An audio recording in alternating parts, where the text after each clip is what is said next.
Good morning, everyone, and welcome to this first half 2026 webcast for Green Minerals.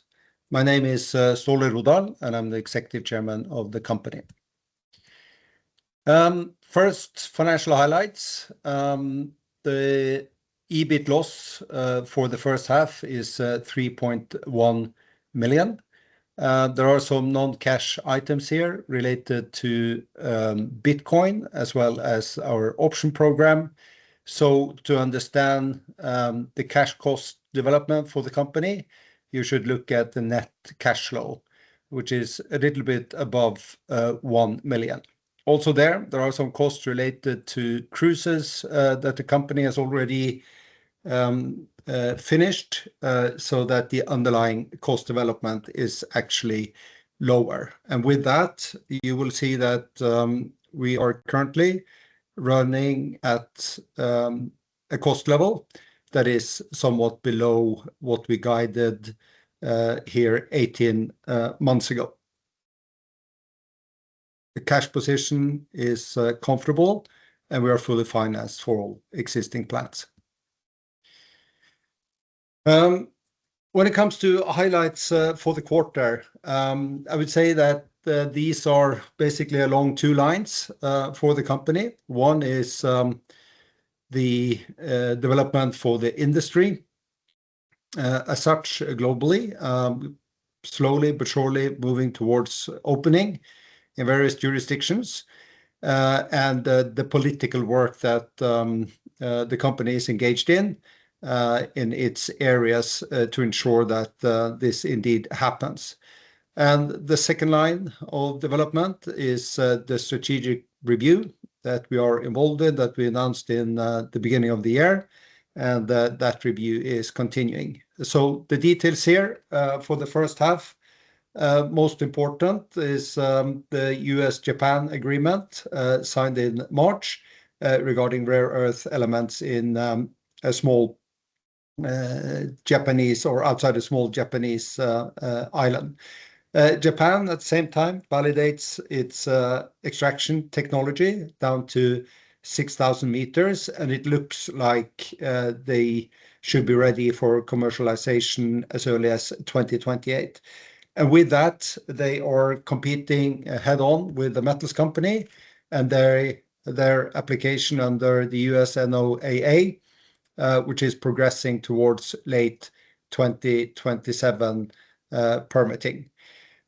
Multiple US agencies have been involved in plans towards domestic nodule processing capacity, and indeed confirming that the understanding that the nation states need to be involved in the processing end of the value chain in order to compete with finished product, to compete with China then on finished product, which I will get back to. So all in all, with this and following the executive order signed by President Trump in April last year, the USA is the nation that is in the driver's seat, I would say, at the moment, driving progress for our industry, while the ISA remains stalled, and the Jamaica conference this year underlines this for the ISA. Unfortunately, but the good news is that sovereign states are driving progress outside of the ISA. When it comes to Norway developments and Green Minerals, just to continue on the US being in the driver's seat, we promised our shareholders we would involve the US authorities in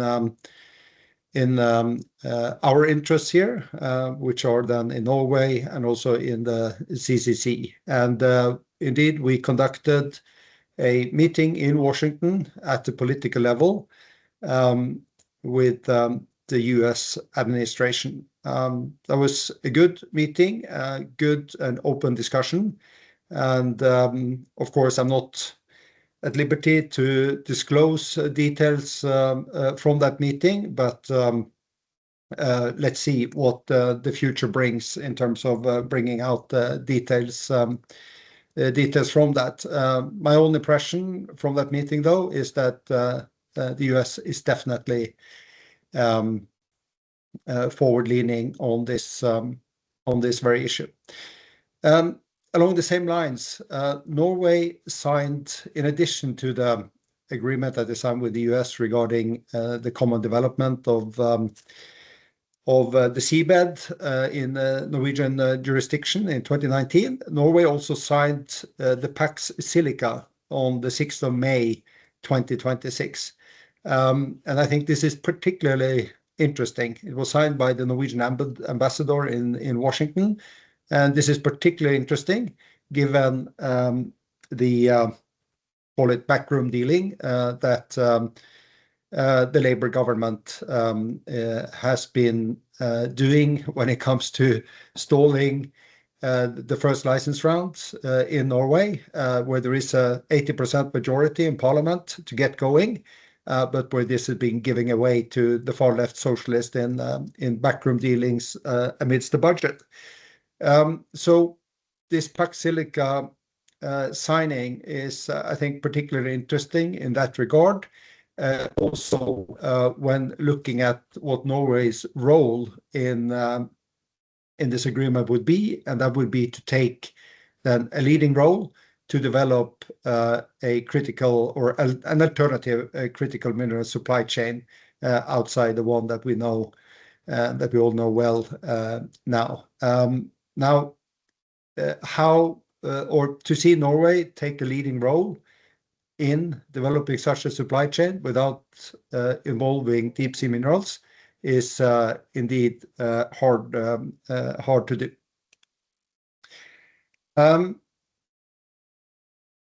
Further, there was 4 representatives from the Progress Party made a representative proposal to the parliament to be voted on in June. And this proposal entailed indeed getting going with the first license round. This was on the heels of the Centre Party breaking with the government alliance on fuel taxes just before Easter. So the Progress Party representative testing the resolve of the government and the Centre Party in this issue. In June, the Prime Minister managed to keep the coalition, the government coalition, together, so voting down the proposal. But I think the whole situation just goes to show that the current political situation in Norway is highly unstable, and it would not be a big surprise, I think, if both the government and this issue around the delay of the first license round were to be tested even more seriously before 2029. And I'll get back to how we are positioned to take advantage of something like that. Our strategic review continues. The nature of the review being such that I'm not at liberty to disclose much details. I can only say that we have several discussions going on, but there can be, of course, no assurance that any of these will end up in an actual agreement. But that is continuing, and as soon as we have anything firm to report, we will, of course, inform the market about this. And then finally, when it comes to our Bitcoin treasury strategy, this again, it is a support, it's a financial strategy, it's not our operational strategy. It's a financial strategy that supports our operational strategy. And it was announced in June last year.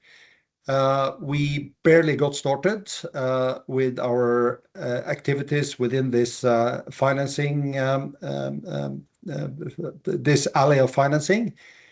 before the window effectively closed shut for equity for Bitcoin financing that we saw was open last year.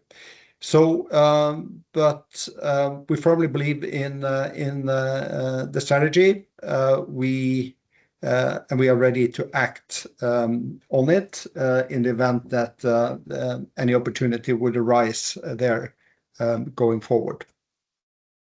And until then, I just refer to the press release from June in terms of how we will manage the strategy.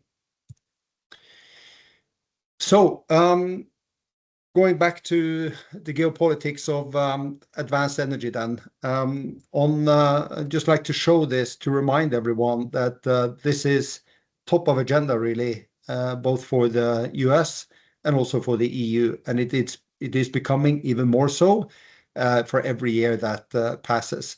When it comes to mining, there are several countries involved, but in the processing part of this value chain, China is dominant, completely dominant.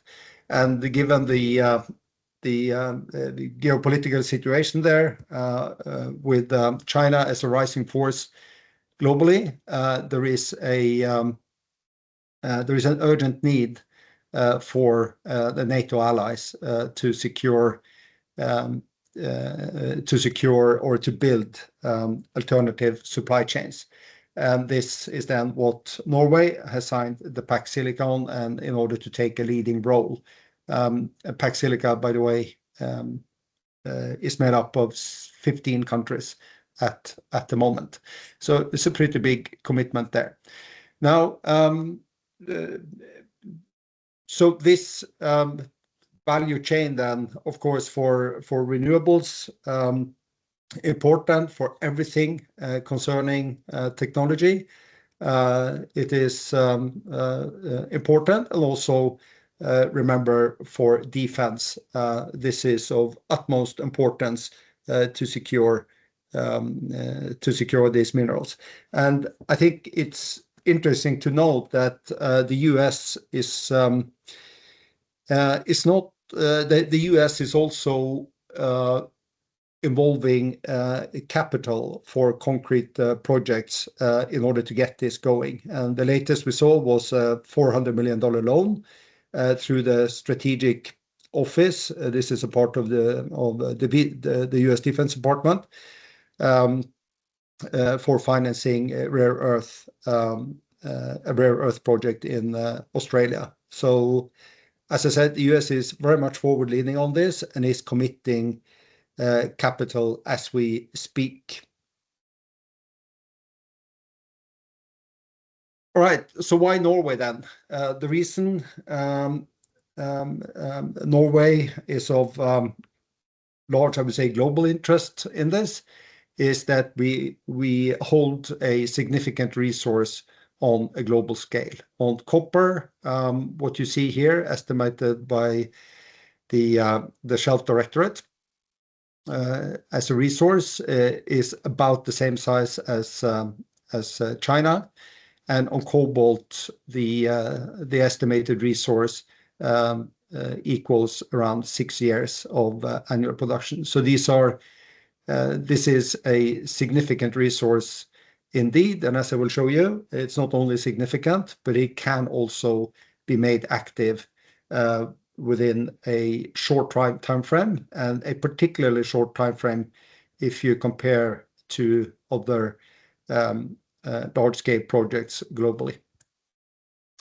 The first licensing round is, I would say, all but ready. 386 blocks have been suggested for announcement. All the priority areas that Green Minerals pointed out in the nomination to the Energy Department has been included, and the WWF lost the case against Norway on the opening decision for DSM. So the only issue delaying the first license round, the papers are ready, the hearing rounds have been made, and the papers are with the energy department and ready to be dispatched, really. So the only thing delaying this is the Labour government giving in for the far left socialist and environmental parties in order to give them a so-called win in the budget negotiations. This is a situation that we believe cannot continue for very long, and in particular seen up against the continued signing of important agreements by Norwegian authorities. There is I would say there is an oxymoron here in terms of this delay, backroom dealing delays that the Labour government is currently doing. So we'll see, but highly unstable situation, and we'll see what happens, or if anything happens before 2029. We are ready. I will not show you the animation of our production system one more time, but suffice it to say here, taking a brief look at the production system here, I think anyone with any knowledge of terrestrial mining will quickly see that this has something going for it, both in terms of environmental issues as well as when it comes to economics. And when it comes to the economics, just want to remind everyone that the economics in deep sea mining, based on the bottom-up approach that we have done when building or designing this concept for harsh environment deep sea mining on the Norwegian continental shelf, the metrics there are really superior to what you see in terrestrial mining. There are a number of reasons for that. Remember, there's no infrastructure investment needed. In terrestrial projects, you will see infrastructure investment that is before CapEx in any machinery or in the mine itself. You will see infrastructure investment in most cases surpassing the total investment for getting a deep sea mining project going. So it's a big advantage right from the get-go. And when it comes to CapEx, we are more than 30% below the CapEx for similar capacity terrestrially. And one of the most important points here is to remember that in deep sea mining, you can pick up the equipment and leave for the next site when appropriate. That means that it's much easier to manage the grade that we produce from in deep sea mining and make a cutoff when not happy with the grade. Put that in perspective of the largest copper mine in Europe, the Aitik mine in Sweden, that is currently running at 0.16% ore grade. That means that turning out 60,000 tons of copper, which it does, you need to turn over more than 40 million tons of rock. Similar numbers in our project would be more copper, that is 75,000 tons, for one production system, turning over only around 1.5 million tons of rock per year. So that also speaks volumes about the environmental benefit then of deep sea mining. And the environmental issues are listed to the right. I've gone through them a number of times before. Won't repeat much here.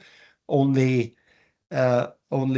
conclude that we and others who have been looking into this in detail agree that the reduction in the environmental footprint will probably be more than 90% in deep sea mining versus terrestrial mining. So one can really question what sort of win the far-left socialists think that they've been having here. That win is as long as we continue to source critical minerals from Mother Earth, it is really a relative issue, and on that relative issue, deep sea mining wins over terrestrial mining, undoubtedly. So, in summary, we have an 80% majority in the Norwegian Parliament. That decision came in January 2024. We have, unfortunately, a socialist government, a very weak socialist government, where the government party, the Labour Party, is for this, has voted for opening for deep sea mining, but this is being delayed, and to give away this how should you say, a tabloid wins then to the far left socialists, which is a pity both for the country and for the environment, we think. The production concept has been developed with globally leading partners, and it is ready. So I think that's an important thing to take away from this. We are ready to go on short notice as soon as the license papers find their way to our desk. And yeah, the rest of it, we've done work both on the whole value chain and on the infrastructure in the Nordics. And we have a very attractive setup here to get going, really. And we think we can add lots of value to existing terrestrial processing with our world-class ore.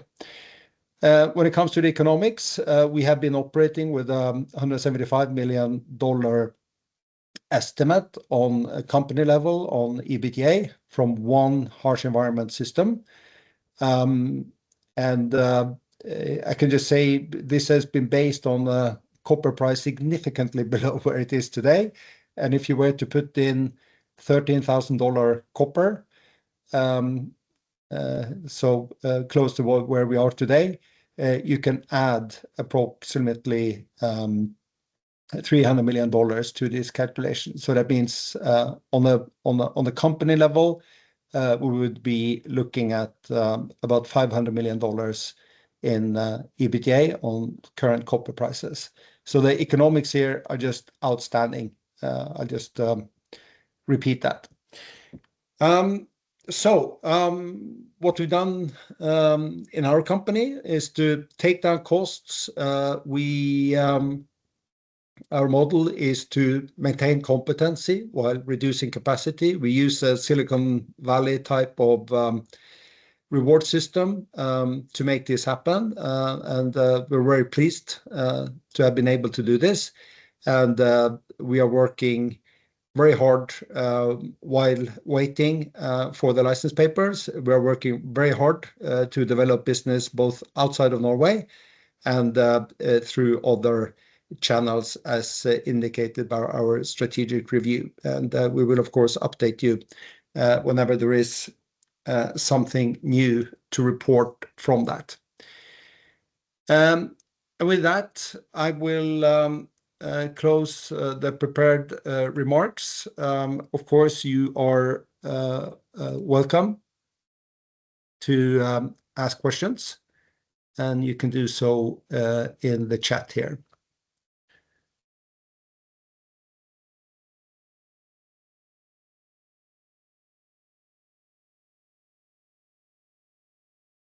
So, yeah, so there is one question here on changes in the composition of the board that we announced after the board meeting yesterday, and if it has any link to progress in the strategic review. And the answer to that is no.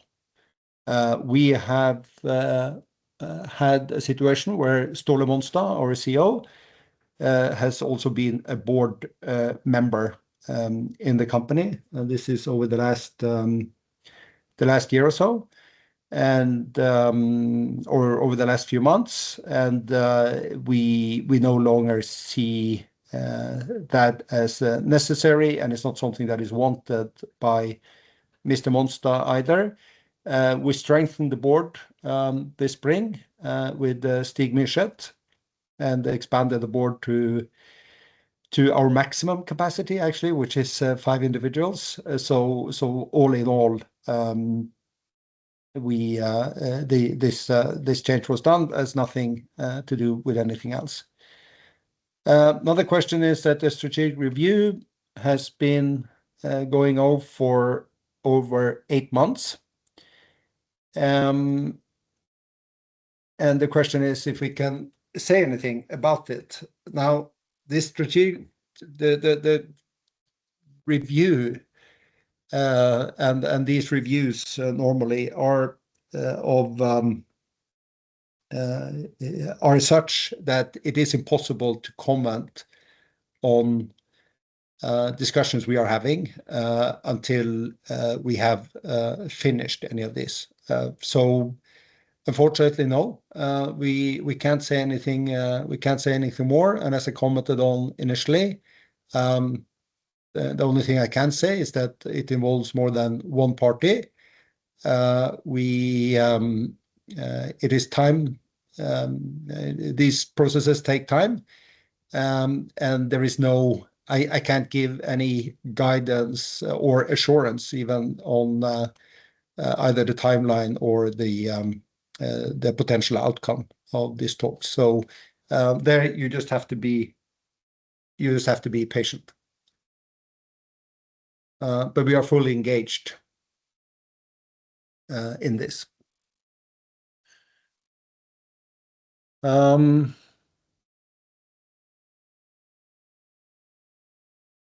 That, yeah, okay, so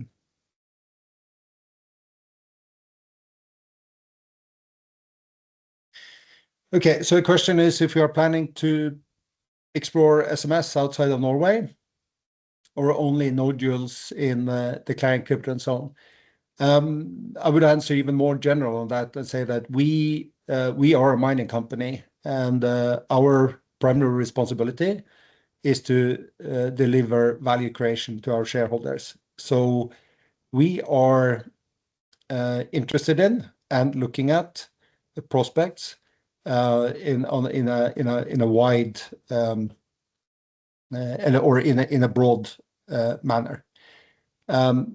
Our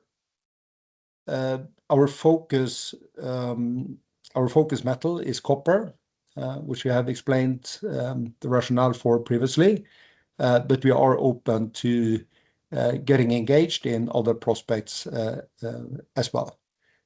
So yes, I wouldn't say we are planning to, but there are no concrete plans on any concrete projects, but we are engaged in discussions that would broaden both the number of minerals and the geographic area for us.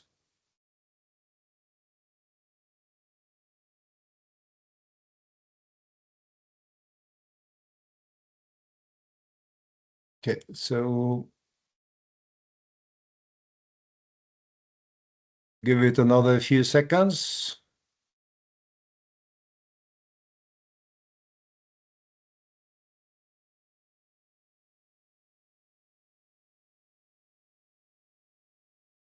All right, no further questions coming in. So I think we'll leave it with that, and just close with the remark that this and mining in general certainly requires patience from time to time, and that patience being tested now in Norway for sure. Still, we are optimistic that we will be able to, and maybe this situation actually will enable us to broaden our portfolio. So with that, we'll leave it there, and I will see you again in 6 months. Thank Thank you very much.